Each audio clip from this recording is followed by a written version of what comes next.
આજે postmortem report આવ્યો છે, ફોરેન્સિક પોસ્ટમોર્ટમ રિપોર્ટ, તેને લઈને આપનું શું મંતવ્ય છે, આપ શું કહેશો?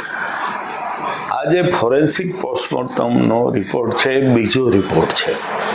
એની પહેલા એક પોસ્ટમોર્ટમ થઈ ચૂક્યું છે, જેનો આ પોસ્ટમોર્ટમ રિપોર્ટમાં અતિ સ્પષ્ટ ઉલ્લેખ છે કે આ સેકન્ડ પોસ્ટમોર્ટમ રિપોર્ટ છે. આ પોસ્ટમોર્ટમ રિપોર્ટમાં 42 ઈજાઓ બતાવવામાં આવી છે. વાહન અકસ્માતના કારણે 42 ઈજાઓ શરીરના આગળના ભાગે છે, પાછળના ભાગે છે અને ગુદા જેવા પ્રાઇવેટ ભાગે છે.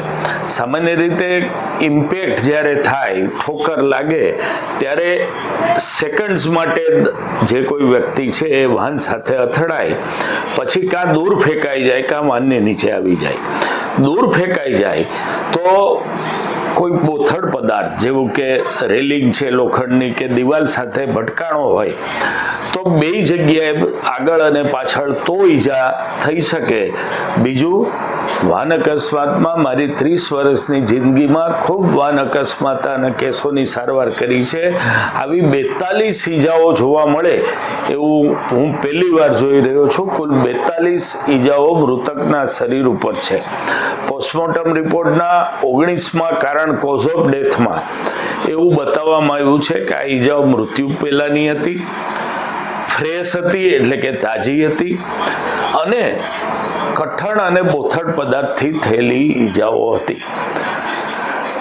ક્યાંય એવું નથી લખવામાં આવ્યું કે આ ઈજાઓ વાહન અકસ્માતથી સંભવી શકે તેવી ઈજાઓ હતી.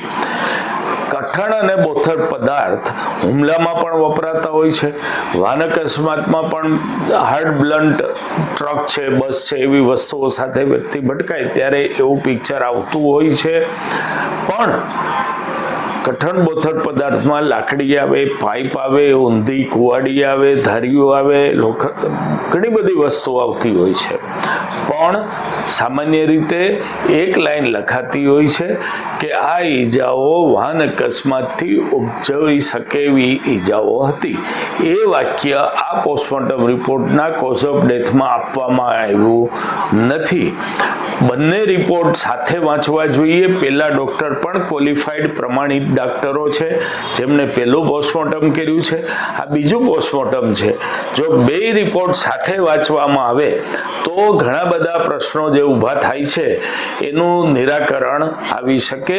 બીજું કે વિડીયો સાઇટ ઉપરના સીસીટીવી ફૂટેજ શું બતાવે છે એ પણ સંલગ્ન કરવું જરૂરી છે, કારણ કે મેં જેમ કીધું એમ કે બે બાજુ ઈજા થઈ છે એટલે સ્પષ્ટ નથી થતું ચાલીને જતા હતા અને પાછળથી ઠોકર લાગી કે ચાલીને જતા હતા અને સામેથી આવીને બસે ઠોકર મારી. આ બધી વાતો છે એ તપાસમાં પોલીસે ક્લિયર કરવી ખૂબ જરૂરી છે.